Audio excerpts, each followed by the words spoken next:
ኤርትራን ነበርቲ ደቡብ አፍሪካ ጽምብል መበል 12 ዓመት ናጽነት ሃገሮም ብድምቀት ንምጽምባል ሰፊሕ ምድላዋታቶም ገይሮም ከም ዘለው ካብ ከተማ ፕሪቶሪያ ዝበጽሕና ሓበሬታ ነጺሩ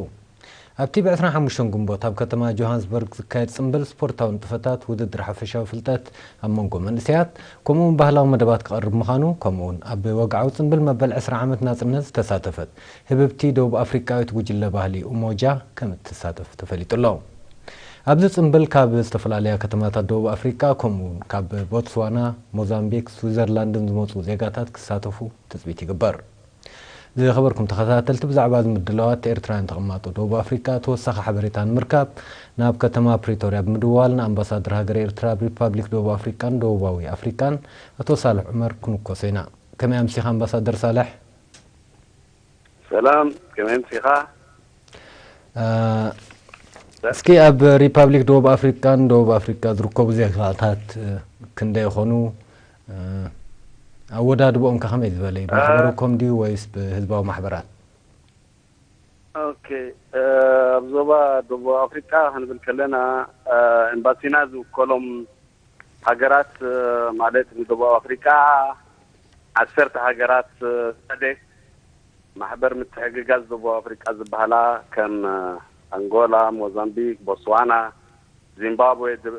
ዲሞክራሲያዊ ሪፐብሊክ ኮንጎ፣ ዛምቢያ፣ ማላዊ፣ ስዋዚላንድ ወዘተ የጠቃልል ኣብ ዞባ ብድምር ኣስታት ሓካብ 5 ክሳብ 6,000 ኤርትራውያን ነበርቲ ዜጋታት ኣለዎ ንብል ካብዚኦም እቶም ዝበዝሑ ኣብ ደቡብ አፍሪካ ኮይኖም ብድሕሪኡ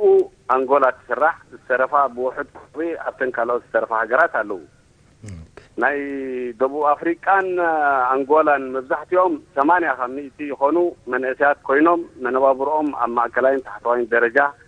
ንግዲ ኣገልግሎታትን ሸቀጥን ወዘተ ገለ ካብኦም እውን 3% ዝኾኑ ሞያውያን ኮይኖም ኣብ ላዕለዎት ትካላት ትምህርቲ ዝመሃሩን ከምኡውን ከም ተመራመርቲ መምህራን ካልእ ሞያዊ ዓውዲ ከም ሕክምና መሃንድስነት ሒሳብ ሕርሻ ወዘተ ይሰርሑ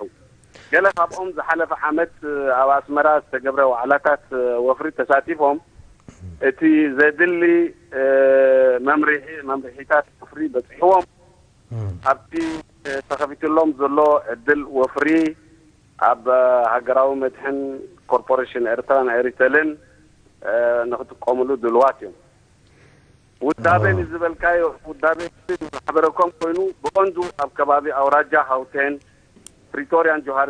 ጆሃንስበርግን የጠቃልል ኣብተን ካልኦት ከተማታትን ኣውራጃታትን እውን ነፍሰን ክኢለን ዝነጣጠፋ ጨናፍር ማሕበረኩማት ኣለዋ ነዚ ማሕበረኩም እተኣሊ 17 ቀወምቲ 3 ቅያር ዝኣባላት ኣካይድ ኣካል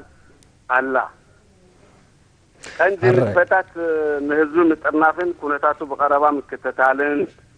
ሃገራዊ ንቅሓቱ ክብ ምባልን ኣበርክትኡ ኣብ መኸተ ህንፀት ሃገርን ሃገራውያን መደባትን ምዕዛዝ ምስ ኤምባሲ እናተዋሃደት ንሓበይቲ ሃገራውያን መደባት ከም ሃገራዊ በዓላት ፕሮግራማት መኸተን ካልኦት ንጥፈታትን የተግብር ሓራይ እስከ ናብኡ ንምፃእ ናብ ዝምድላዋት ናይ ጽምብል መዓልቲ ናጽነት መበል 12 ዓመት ክንከይድ እሞ እንታይ ተዳልዮም ኣለዉ እቲ መደባት እንታይ ዘጠቃለለ እዩ ምስ ትሕዝትኡ ቁርብ ኣላልያ ብለና ጽቡቕ እቲ ምድላዋት እቲ ልሙድ ኣሰራርሓና ንኩሉ ሃገራዊ በዓላት ንምብዓል ብምውሃድ ኤምባሲን ማሕበረኮምን ዝነጣጠፍ ሽማግለታት በዓል ኣለዋና ኣወዳድባ እቲ በዓል ብደረጃ ደቡብ አፍሪካ ኮይኑ እቲ ቀዳማይ ብዕለት 25 ግንቦት ቀዳም መዓልቲ ኣብ ከተማ ጆሃንስበርግ ደቡብ አፍሪካ ዝካየድ እዩ ኣብዚ ናይ ጆሃንስበርግ መደብ 1,000 ኤርትራውያንን ማለት ካብ 9 ኣውራጃታት ደቡብ አፍሪካ ዝመፁ ዕዱማት ወጻእተኛታት ፈተውተ ኤርትራን ሰበስልጣን መንግስቲ ደቡብ አፍሪካን ዲፕሎማስኛታት ክሳተፉ ዕድመ ተገይሩሎም ኣሎ ካልኣይ መደብ ኣብ አንጎላ ዛምቢያን ዚምባብዌን ዝነብሩ ኤርትራውያን ኣብ ዘለዎም ሃገር ኮይኖም ሃገሮም በዓል ክጽምብሉ መደባት ኣውፅኦም ኣለዉ ካልእ ነዚ መደብ ንምድማ ኣብ ከተማ ፕሪቶሪያ ንኤርትራ ሓዊስካ ንሽዱሽተ ጋንታታት ደቡብ አፍሪካ ሱዳን ዲሞክራሲያዊት ሪፐብሊክ ኮንጎ ሶማልያን አንጎላን ዝጥርንፉ ምሕዝነታዊ ግጥም ኩዕሶ እግሪ ይካየድ ኣሎ ከምኡ ነዚ በዓል ዘንጸባርቁ ስነ ጥበባዊ ስርዓት ግጥሚ ትረኻ درامات وزته وددر حبشاو فلتاتن منسيات تداليلو الرئيسكي ترى منسيات اب مدلوات نايتي صنبل تاع يمثل ترى منسيات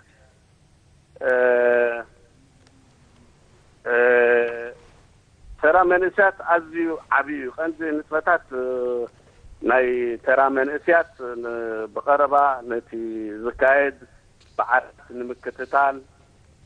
بقون بخاب تحت الطلال محبرهم كونوا عم منسيات ذكر نتفتات يكايد اب اخباتات استمرتات سبورتاو مدبات ينطف نهاجراويان بعالات نمدماق كمتي اقدم زبوز زغبر وددر حفشاو فلطتن كالوت سنطبباو نتفتاتن يسرعن يكايدن مس محبركم من شماغله مختن بموهات اب زكايدو اقدس كلاغراوان مدبات مختن بعالاتن وزته كموتور كوينو اب فت محبركم وسان تراي صاوا